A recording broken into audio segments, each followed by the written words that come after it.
1 verses 3 to 5.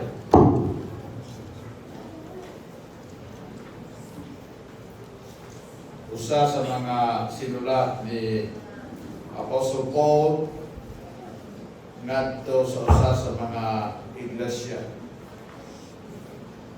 sa iyang panahon. The Bible said in verse number 3, "Grace be to you and peace from God the Father and from our Lord Jesus Christ, who gave himself for our sins, that he might deliver us from this present evil world, according to the will of God and our Father, to whom be glory forever and ever. Amen." Father in heaven, we come to you, God, Lord, thanking you, Lord God, and thinking about you, God, Lord.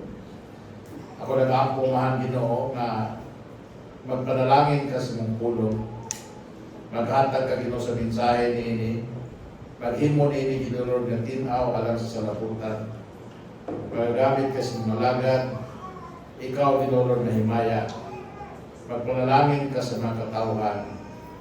In Jesus' name, Amen. Amen.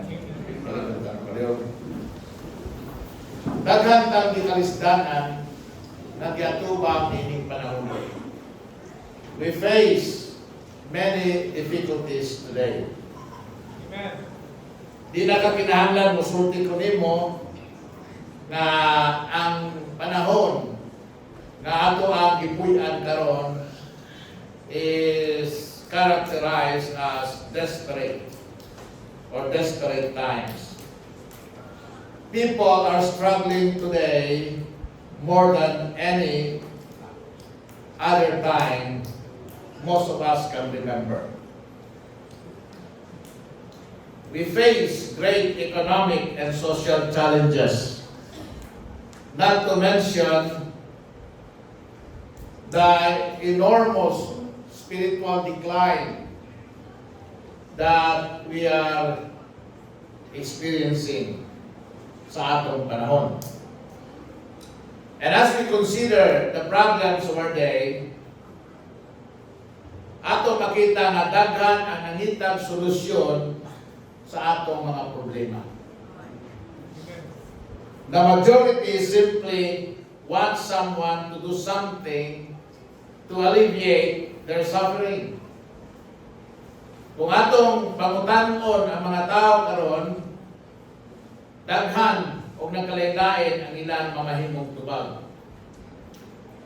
Naay mga tao nga ang ilahang paglaom, nagtuo sila nga ang tubag sa problema naa sa gitawag solusyon political or political solutions.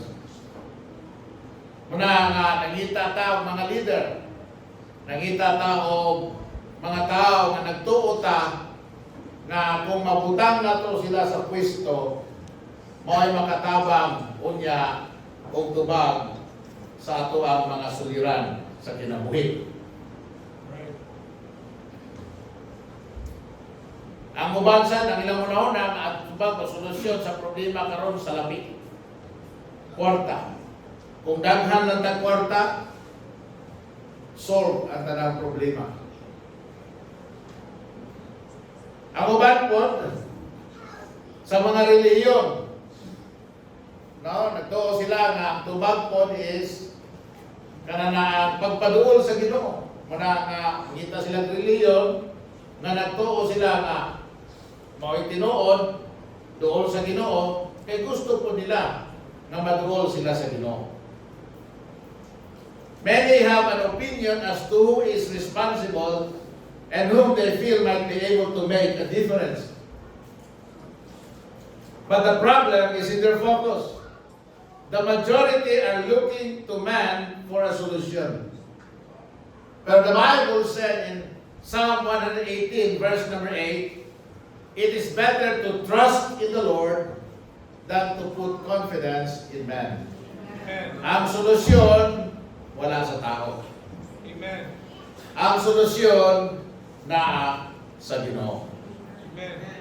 Now, Dako ang problema ang mga kalisdanan nga atong giatubang. Pero sultihan ka mo, kini mga suliran o problema nato sa kalibutan, lumalabay ra ni. Our difficulties and problems are temporal. They may affect our physical existence. Life may continue to be hard, but one day we will pass from this life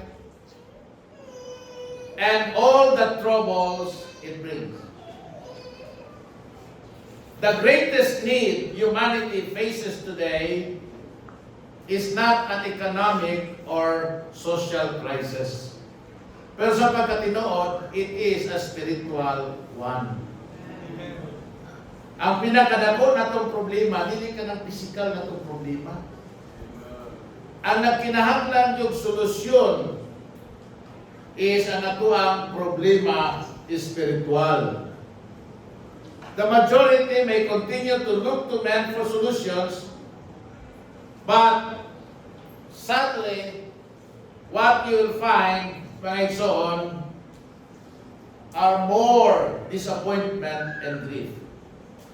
Ingon ang pulong sa Ginoo sa Psalms chapter 49, verses 6 and 7. They that trust in their wealth and boast themselves in the multitude of their riches, none of them can by any means redeem his brother, nor give to God a ransom for him. Bago kung sa gikinanglan, we need to look to Jesus Christ for the solution to our problems. Because He alone can provide what we really need. O pinaagi lang yun kaniya mga igsoon, nga kita makabaton sa kasiguruhan o eternal future of peace and rest. Pait ang kinabuhi sa kalibutan. Pero mas pait kung inikamatay nimo, dili ka adto padulong uban sa atong Ginoo. Uban sa kamatayon. And sugyan na mo, ang makahatag ra natong kasiguruhan nga human sa kinabuhi niining kalibutan na tapos na ang pag-antos. Amen? Tapos na ang kasakit is nga naa ka kay Ginoong Hesukristo. Kaya kung wala na, dili na masolusyonan ng problema, sultihan ko ikaw, human sa kinabuhi sa kalibutan, dili ra matapos ang tanan. Kaya human dining kinabuhi, doon ay gitawag nga kinabuhi walay katapusan. Kinabuhi dayon. O ang problema nga espiritual nga wala makabaton o solusyon sa dihang wala pa siya namatay, ang iyang pag-antos, ang kasakit, ang gibugaton, ang tanan nga mga dili maayo, mulabaw pa ug magpadayon hangtod sa way katapusan dito niya sa impyerno dayon sa linaw na kalayo. And let me tell you this, my son, Jesus Christ is the only one who can give us the assurance of eternal future of peace and rest. Kalinaw o pahulay. Muna ingon sa pulong sa Ginoo. Now the churches in Galatia faced many problems as well. So kining atong problema karon dili ni bago. Problema po nila ni kaniadto. Amen. Amen. Political problems, financial problems, naana nga problema. Criminality. You know, I am certain they face problems and difficulties that nato ganing panahon na doon na may persecution. Nato ganing panahon na gipanglutos pa ang mga magtotoo kay Kristo. And so tiyan na mo, kung lisod ang atong gitubang karon, mas lisod sila kaniadto. Because dili sama kanato karon dinhi nga we are free to come to church and worship the Lord. I am free to preach the word of God. Nga di ko mahadog tunay mo, hindi niya prisuhon ko. But kaniadto, they cannot have this kind of assembly without nga dunay mo adto ng authority, and then tabanakpon sila, bilangguon sila, and then silutan sila. But the Apostle Paul sought to encourage the church and to strengthen their faith. Kini bitang pagtuo sa Ginoo. Kung doon natin pagtuo sa Ginoo, amen? Kung kamao lang yung musalig sa Ginoo, kung ato lang yung tuhuan ang Diyos sa iyang gisulti o sa iyang mga pasalig, may sultihan na mo, malabangan na to, bisan kung sa kalisod ang kinabuhi. The Bible said, and this is the victory that overcomes the world, even our faith. It's very important na makadumog ka sa pulong sa Ginoo. It's very important na nagabasa ka sa pulong sa Ginoo. It's very important na natudluan ka sa pulong sa Ginoo. Amen? Because faith cometh by hearing, and hearing by the word of God. O sultihan na mo, kining magkasimba kita na makadungog kita sa pagwalis mo sa Ginoo, panalangin ni nato. Maghatag ni nato pagtuo. Makahatag kini ka nato o kay balo. Kung saan pagsalig ang Ginoo, o ang tao na kamamutuo sa Ginoo, ang tao na kamamusalig sa Ginoo, makahimo sa pagdaog sa kalibutan. Makahimo sa pagdaog sa mga problema. Makahimo sa pagdaog sa mga kalisdanan sa kinabuhi. Now, the Apostle Paul wanted them to enjoy the peace and comfort of the Lord. Muna ang iyang entrada sa verse 3, grace be to you and peace from God, the Father, and from our Lord Jesus Christ. Nasabtan ni Apostol Pablo ng igsoon na si Ginoong Jesucristo mao ang solusyon sa ilahang mga problema. Amen? Amen? Bisan kung saan ang problema karon, si Ginoong Jesucristo ang solusyon. Amen. Jesus Christ is the solution to their problems, and peace. Jesus Christ is our peace. Amen. Amen? Peace would only come through a right relationship with Jesus Christ. Now, this morning, I want to expound upon the certainties na atong makita sa atong teksto as we consider the significance of the gospel. Unsa man yun ka-importante ang maayong balita. Now, the Bible said, ang maayong balita, mao kini, Jesus Christ died according to the Scriptures, and that He was buried, and on the third day, He rose again according to the Scriptures. Amen. That's the good news, that's the gospel. Kung sa may significance sa maayong balita, kanato, ikaw tarong likod. Kung sa may significance sa gospel to us, sa atong panahon, first, it is the sacrifice of Christ. Ang sakripisyo ni Ginoong Jesucristo. The Bible said, grace be to you and peace from God the Father and from our Lord Jesus Christ, who gave Himself for our sins. Amen. Si Jesus Christ mihatag sa iyang kaugalingon, alang kanato. Amen? Alang sa atong mga kasalanan, that He might deliver us. The word deliver is save us. Amen? Amen. From this present world or evil world. So the Bible calls this world an evil world. Amen. And bad news. Na may good news, pero doon ay bad news. Kasi bad news, Pastor. This world is going to be worse. Right. Amen? Di pa ni mao ang kangilaran nga itong nakita. There will come a day na ang gugma mawala sa kasing-kasing sa tao. The love of many shall wax cold, the Bible said. And, tutiyan na mo, we are living in a dangerous world. Why? Because this is an evil world. Amen. Ingon ang pulong sa Ginoo. Paul emphasized the fact that Christ gave Himself for our sins.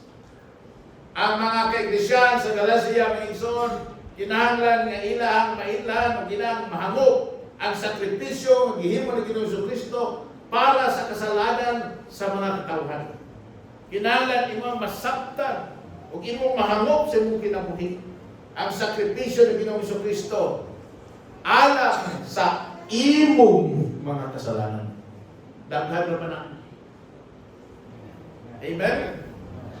Kung sa atong, kung kita karon sultihan na mo, kung inikot at tungkol sa walay sulod, walay sulod. Pero ang atong kinabuhi, puno kayo sa kasalanan. Daghan ang atong kasalanan. Daghan ang mga kangin-aral nato sa atong kinabuhi. Muna, ayaw ko pagsalikin ng timbango ng maayo ang dautan kay pastilan. Initimbang mo niya sa maayo ang dautan, sultihan na mo.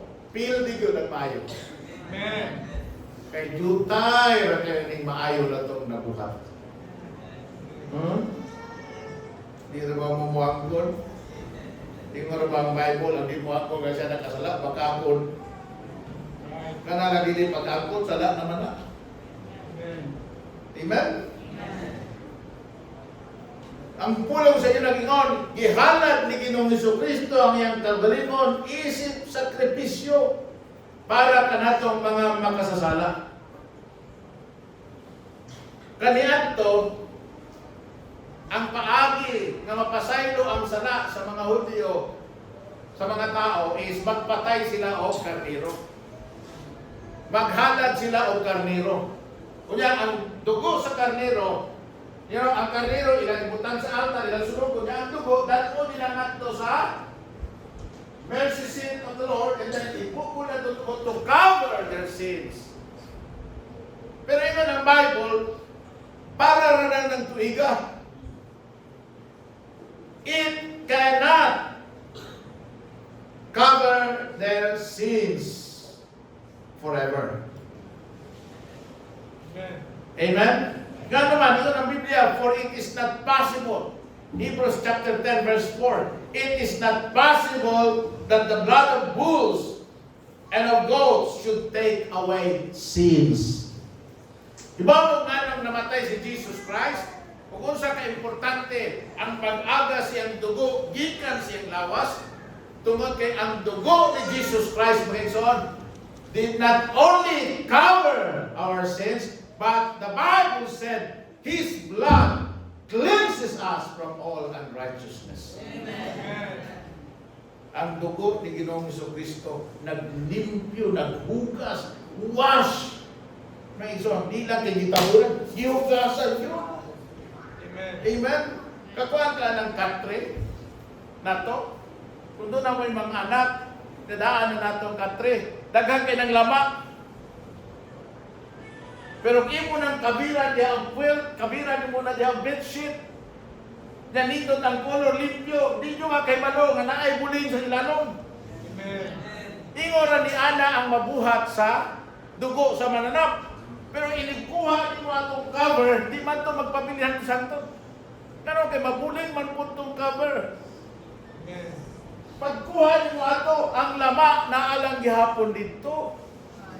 Right. That's why in the Old Testament, when a person dies, even he lives righteously, di siya mo diretso sa langit at sa Abraham's bosom. But when the Lord Jesus Christ died, everyone that believed in the Lord Jesus Christ, after Jesus Christ died on the cross, when they died, diretso sila sa langit because their sins are washed away. Amen. And then Jesus Christ went into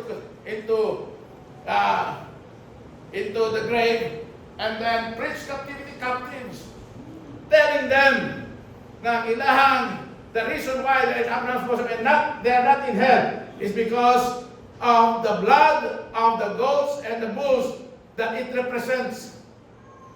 It represents, or it's a type of the blood of the Lamb of God that will be shed on the cross, that will wash their sins away. Amen. Amen? And they believe in the Lord Jesus Christ, and then went up all to heaven. Amen. Muna ang tanan na mo to kay Ginoong Kristo, so tihanda mo, bisag unsa nimo ka makasasala, bisag unsa ka dako o ka ito ang imong sala, bisag unsa nimo kangilad ang imong kinabuhi, kung ikaw mo tuo kay Ginoong Kristo, si Jesus Christ, mo pasaylo sa tanang kasalanan, si Ginoong Kristo, mo hugas sa tanang kasalanan, si Ginoong Kristo, magwagtang sa tanang kasalanan. Amen. And that you will go to heaven. You know, that's the sacrifice, that's the significance of the gospel. Ang sakripisyo ni Ginoong Kristo. He was God in the flesh. He was not an ordinary man. Tanawa na sa sakripisyo. Jesus Christ came to this earth as a man. Ang Diyos nagpakatao. Jesus Christ is not a man who pretended to be God. He is God who became man. He was God in the flesh. Amen. Amen? And without controversy, great is the mystery of godliness. God was manifest in the flesh. Amen. Iwan ang pulong sa Ginoo. Niani siya nagpakatao, born of a virgin, robed in flesh, but he was not an ordinary man. He was God in the flesh. He possessed all the deity of God, and he lived a perfect, sinless life. Amen. Jesus Christ, the just, died for the unjust. Amen. The innocent died for the guilty. The Lamb of God was offered as the perfect atoning sacrifice for sins. In 1 Peter chapter 2, verse number 24, ito siya, who his own self bare our sins in his own body on the tree, that we, being dead to sins, should live unto righteousness, by whose stripes you were healed. The significance of the gospel is the sacrifice of the Lord Jesus Christ. Namatay siya. You know, the Bible said the wages of sin is death. Makasasala ka. Ang kabayaran sa mong kasalanan, kamatayon. You have to die. Amen. The problem is, even if you die, you have not paid your sins yet. Because in the Bible, the wages of sin is death. When you die physically, you only died, you only paid a part of the wages of your sin. Kung saan part, your physical death. But the Bible said, dunay ikaduhang kamatayon. There is a second death. And the second death is in the lake of fire, which burneth, is in the lake which burneth with fire and brimstone. And it is eternal death. Amen. That's the problem. The wages of sin, singular, is death. Usalan ang forma. Why is it wages? Because dunay tulog kamatayon, spiritual death, physical death, and eternal death. When you die, na wala na bayad, wala ka ni saling sa pagbayad ni Ginoong Kristo, ikay bumayad. Pero ang imong mabayaran, una ang physical, ikaduha ang eternal death. Pahit kayo. Pahit kayo. Hindi pwede na. Wala si Jesus Christ, kaya ikay magbayad, may impyerno naman ka, si Jesus Christ may nibayad, para di ka may impyerno. Amen. Amen. Diyan mo na kung sa kakapinangga sa Ginoo. Diyan mo na kung sa kagigugma sa Ginoo. Yung sa mangutat, kakampalasa na to, kamapasipan ko na to, kabakako na to, kawala na to'y tagad sa Ginoo, kadili na to masimbahon sa Dios, kadautan na to, kabakako na to, Amen. amen, kamasinahon na to, kamadauto na tong tao, amen, Amen. kabintahuso na to. Pero kung saan gugma sa Ginoo na to, bisag imo na natin kamilad, amen, brad? Ipakamatyan ta sa Ginoo. Para di ta ma-impyerno. Iyang ulang yang dugo. Aron nga mahugasan ang tanan natong kasalanan.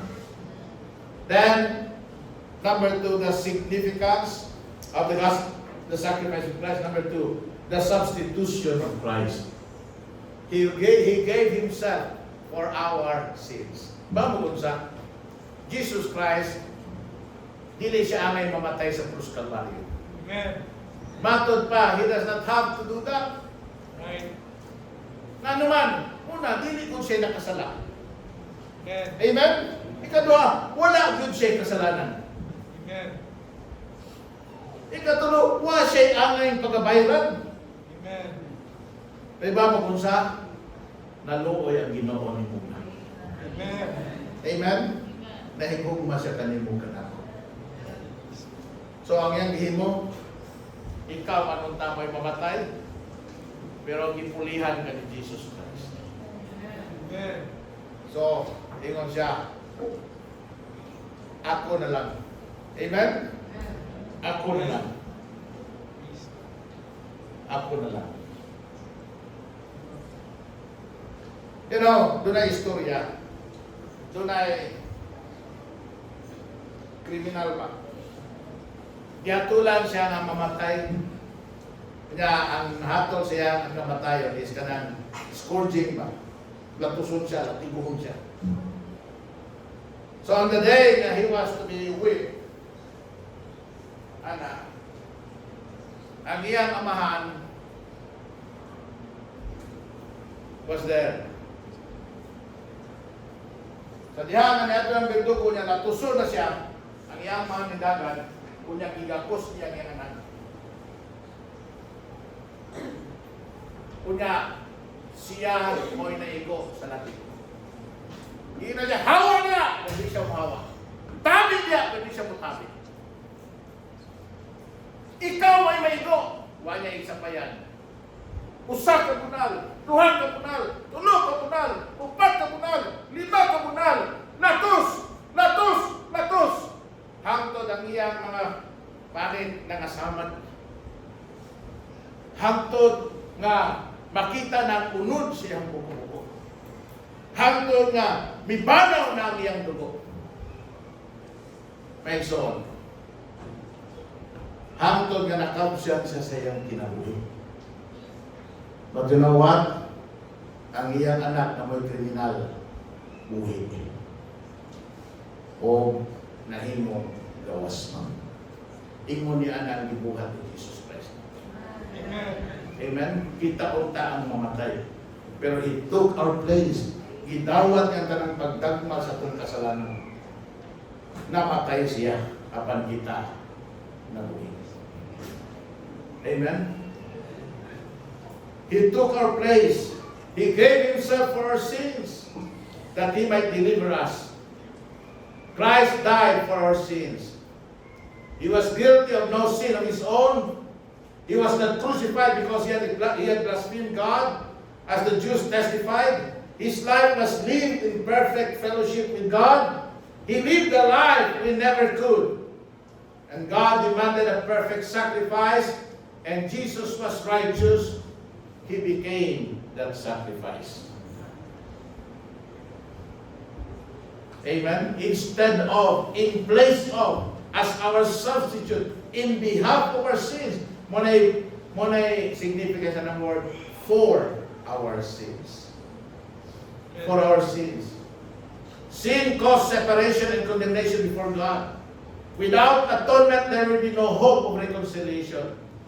We would be hopelessly lost and condemned. Kita mo'y guilty. We deserve death, mga igsoon.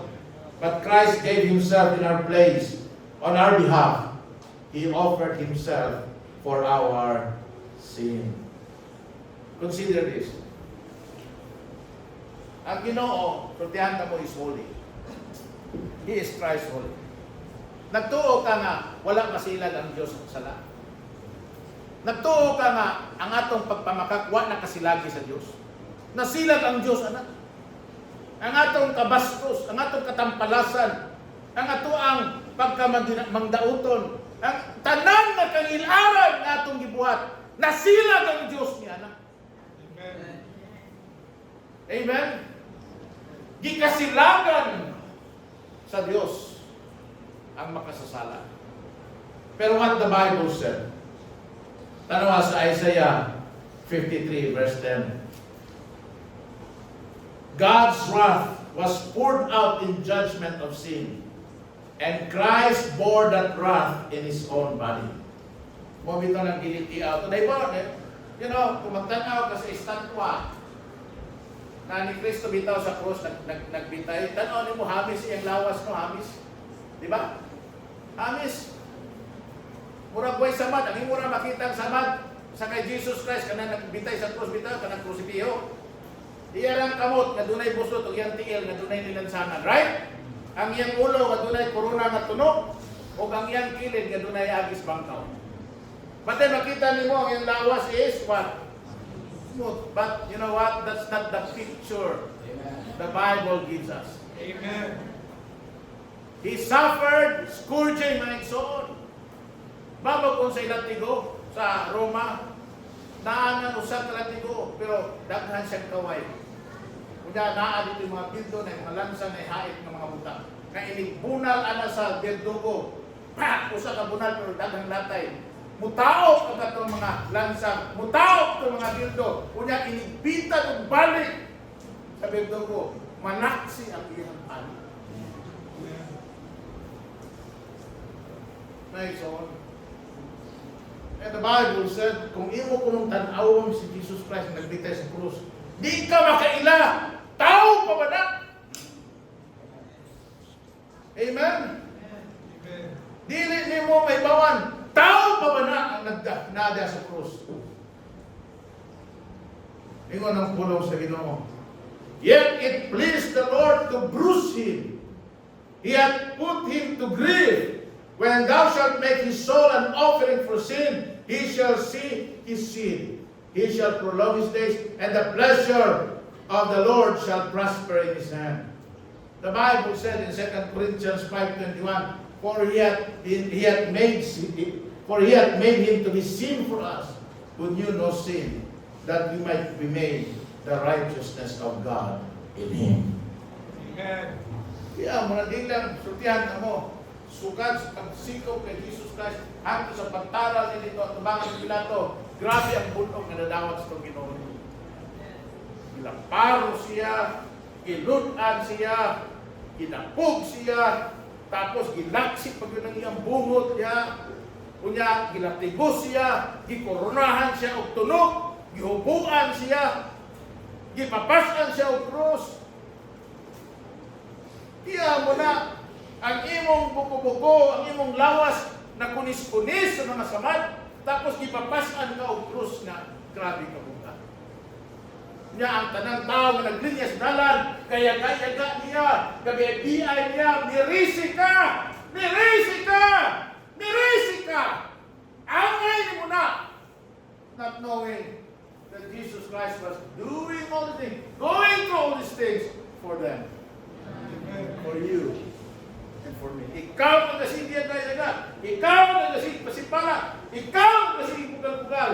Ikaw ang kasig yung tunglo niya.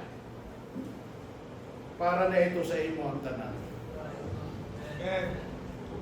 By offering himself in our place, he endured the wrath and judgment of God because of sin.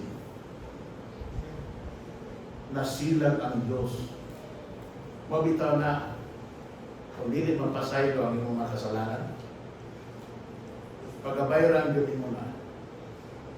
Kung wala ni mo na maangkon ang kasilag sa Diyos kalibutan, maangkon mo na dito sa Biblia. Iyon ang pulong sa Ginoo.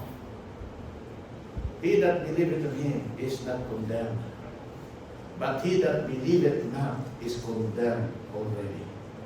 And the wrath of God abideth in him.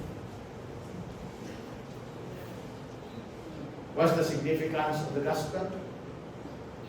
The sacrifice, the substitution of Christ, and the salvation of Christ. Anong game mo niya? To deliver us from this present evil world. Para nga iya kitang luwason. Amen? Para nga ang atong kalag maadto sa langit. Para nga doon natin pahulay o kalinaw sa dayon. The Bible said, there is no rest, saith my Lord, to the wicked. Muna, muadto ka minteryo. Say masimpyat, muadto ka impyerno. Minteryo na eh. Muadto ka minteryo, makita ni mo sa mga lumon diyan, RIP. Bisag kawatan, RIP. Bisag tulisan, RIP. Bisag kurap, RIP. Rest in peace. Hindi na tinuod. Walay pahulay sa namatay na makasasala. Ang makasasala na namatay na akaron sa impyerno nag-antos. O ang maong pag-antos, way katapusan.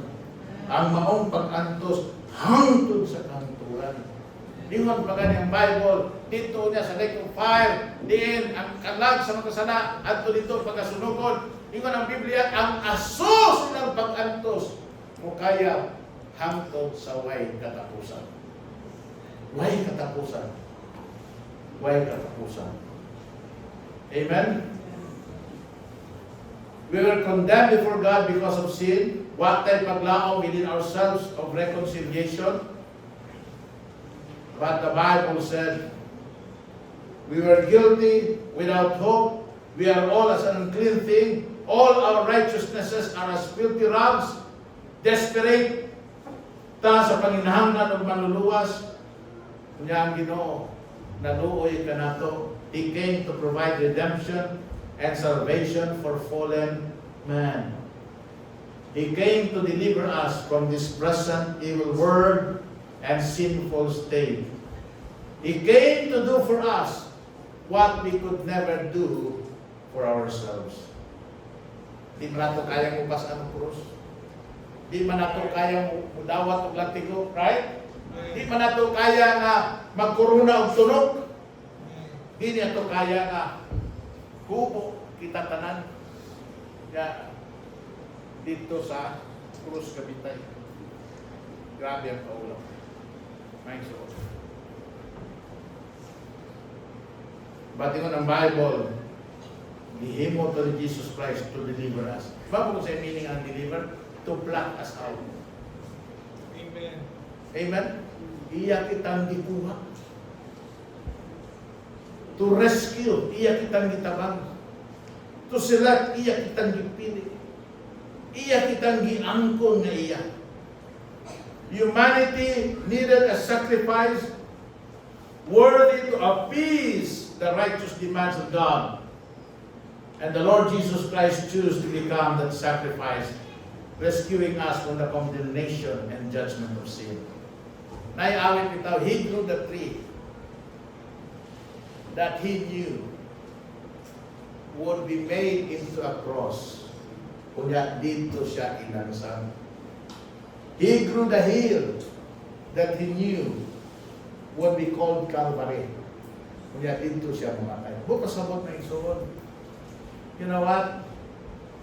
Gi-purpose na gundaan sa Ginoo. Gi-purpose na gundaan sa Ginoo ang atong kaluwasan. Makita nang wala naging kaluwasan gawas ni Kristo. Ayaw kong pagsalit sa inyong reliyon sa inyong kaluwasan. Ayaw pagkapagingon nga Katoliko man ko, Baptist man ko, Sabadista man ko, Saksi man ko, Iglesia man ko. Pamina mo, walay reliyon makaluwas. Amen. Kung doon na kay reliyon, ako musulti ko ninyo, maayo doon na kay reliyon, kaya ang reliyon, sa grasya sa Ginoo, basta tarong lang ang mangulo, di mo na magtundog, di mo dautan, pero di na makaluwas na mo. Pero ang importante sa nan, hindi reliyon. Ang importante sa nan, relasyon kay Ginoong Kristo. Anak ka ba sa Diyos? Naa ba si Jesus Christ karon sa mong kasing-kasing? Nadawat mo ba siya? Kay mga bugtong personal na manluluwas. Amen? Amen. Ang kasiguruhan sa kaluwasan naa kay Kristo Jesus lamang. Naa siyang gibuhat alang kanimo kanako. Jesus Christ died for you. He was buried and then He rose again. Ang iyang kamatayon pagdugog pagkabanaw, kaluwasan sa atong kalag. Saligi siya ng manluluwas. Amen? Tawaga siya, dawata siya sa mong kinabuhi. Ngayon mo ang manluluwas. Ingon ang pulong sa Ginoo, may soon, Jesus Christ chose to become the sacrifice, rescuing us from the condemnation and judgment of sin. Titus 2:14. Titus chapter 2 verse 14, and then we are going to close this morning. Tingnan ang Bible, who gave Himself for us. Again, the same word in Galatians 1 verse 4. He gave Himself for us, that He might redeem us. The same word that deliver us. Amen? Amen. That He might redeem us from all sins. The iniquity is sins. Amen? And purify unto Himself a peculiar people, zealous of good works. 1 Peter chapter 3 verse number 18. 1 Peter chapter 3 verse 18. Ingon ang pulong sa Ginoo, for Christ also at once suffered for sins. Once. Kausa lang ang sakripisyo ni Kristo. Ano man? Because that sacrifice is once for all. Kausa lang because it is never to be repeated again. Amen. Kausa lang. Mabita na, when you trust Him, you are saved. Amen. Amen? And when you trust Him and you get saved, you are saved forever. Amen. Because the sacrifice of the Lord Jesus Christ is once. Once in the Bible. The just for the unjust. Siya nga matarong para katong dili matarong. That what? That He might bring us to God. Amen. That's deliverance. That's salvation. That is redemption. Amen. Being put to death in the flesh, but quickened by the Spirit. The significance of the gospel. You know, mabito na ang mga Galatians. Lutuson man sila, mga Kristiyano sa Biblia. Lutuson sila. Si Apostol Pablo bitaw, maglulutos man to. Saul, before he became Paul, was a persecutor. Yung ng Bible, mangayo siya og consent, mangayo siya og permit, mangayo siya og lisensya. Para lang yun, gukuro niya mga Kristohanon. May bawa na siya nga doon ay simbahan nila at tuon niya na, magdala siya mga tao. Iyan yung bugkanon. Pagdakpo niya mananimba, pangprisohon. Niya dito sa prisuhan, hukman sila ang mga matay. Putlan ng ulo, sunugon, ilansan sa krus, ipakaon sa leon. That's how they treat Christians before. Usa si Apostol Pablo, anak. Kung magtanaw ka, kaluoy sa mga Israel, you know what? Di lang kay gidakop sila. Kuhaan sila silang panginabuhi, kuhaan silang panimalay, kuhaan silang kaptangan, kuhaan silang katungot, kuhaan silang citizenship. Ingon ni Ana, kalisod ang kinabuhi sa mga Kristohanon kanito.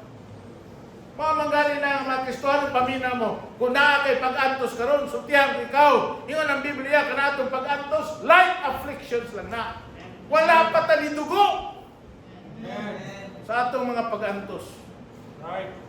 What the Bible said. Amen. Mamukunsa. Pero, masaligon sila sa Ginoo. Ano naman? Because, whether they live or die, they are the Lord's. Amen. And when they die, even though they would lay dead, they become absent from that body. But they are present with the Lord. Amen. Bawal ka kung saan. Muna ay nakanindot sa gospel. I was preaching sa mga trainees sa CAFCO dito sa Kapatangan. There were about 400 of them. O, saan tingnan? Mabot ang panahon, magkagira. Asa mo ma-assign, naigira. Usay, malabayan mo granada.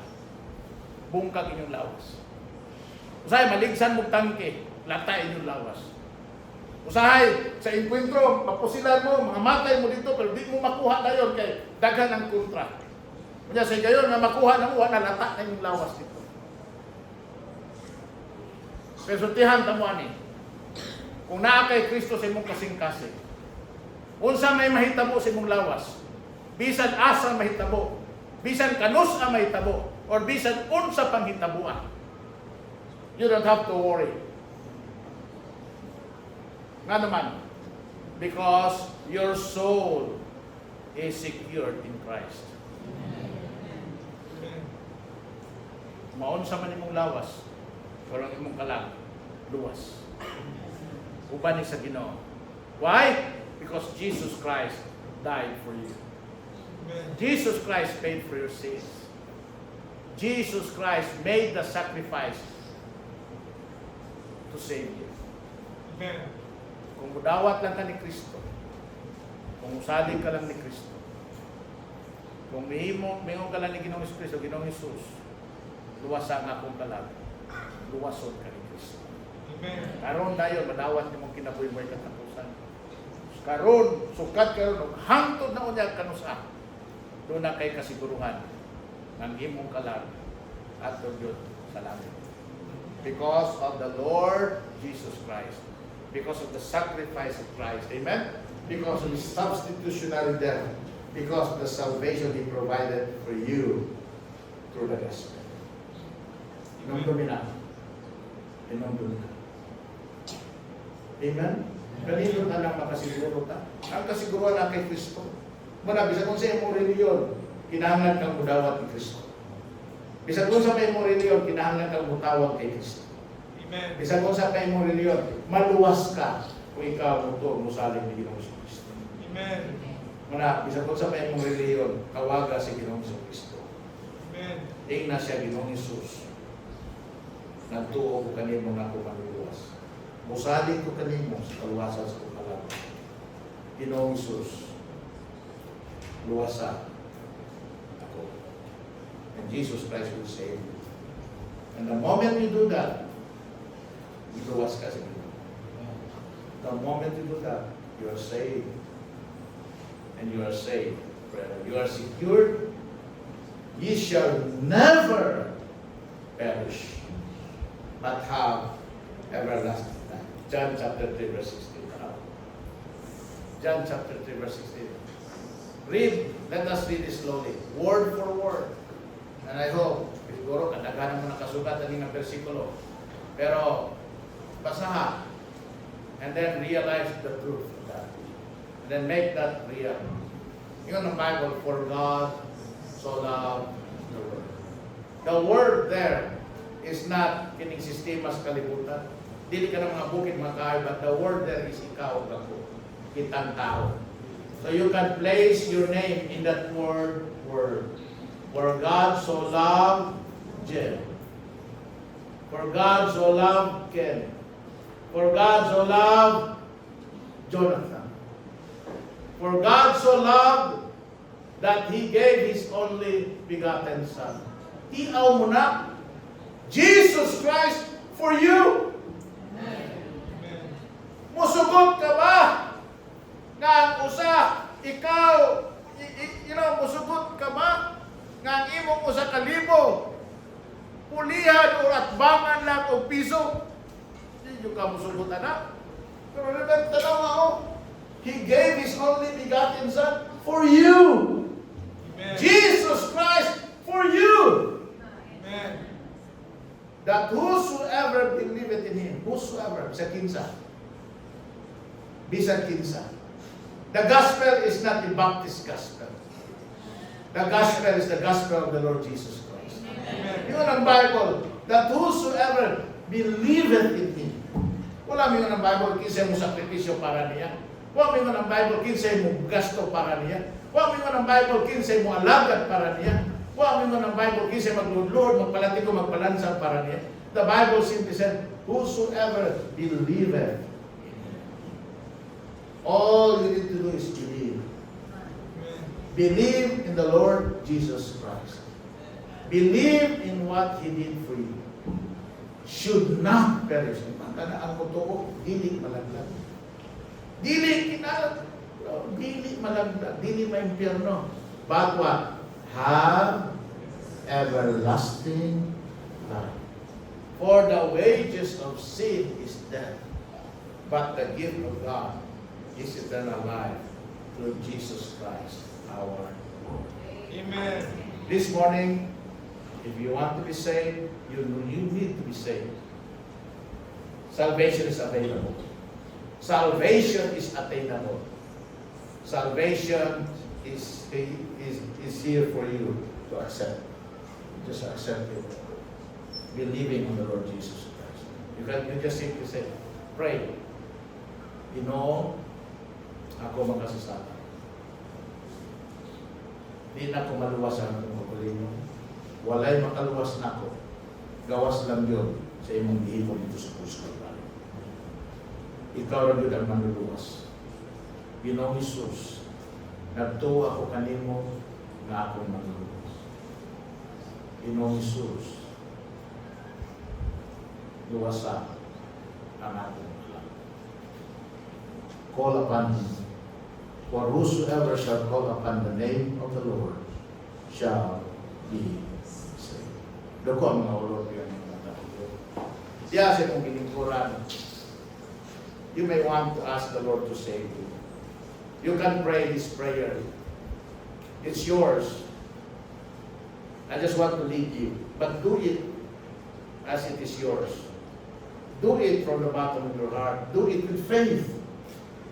Believing that Jesus Christ can save you. Because that's the reason why He died on the cross for you. Just say, Ginoo, ako magkasasala. Pasayluwa ako sa akong mga kasalanan. Ginoong Isus, nagtuwa ko na ikaw, nagluwas ka na ko dito sa krus. Pinagi sa imong kamatayon paglubong kabanhaw. Ginoong Isus, nagsalig ako kanimo nga akong manluluwas karon. Ginoong Isus, luwasa ang akong kanan. Amen. Amen. Pray that prayer. It's a simple prayer, but if you did it na kinasing-kasing, and you really believe that Jesus Christ can save you and that He is your Savior. The Bible's promised this: whosoever believeth in Him shall be saved. Whosoever shall call upon the name of the Lord shall be saved. Amen? Amen. Amen. Amen. Okay, salamat sa Ginoo ni Bugtagon. And let us now prepare for the grade 1 students as they come and present to us their scripture and songs. Manindo ko sa tapalihog. And then let us sing one song as we await them to come. Sa kaawit nito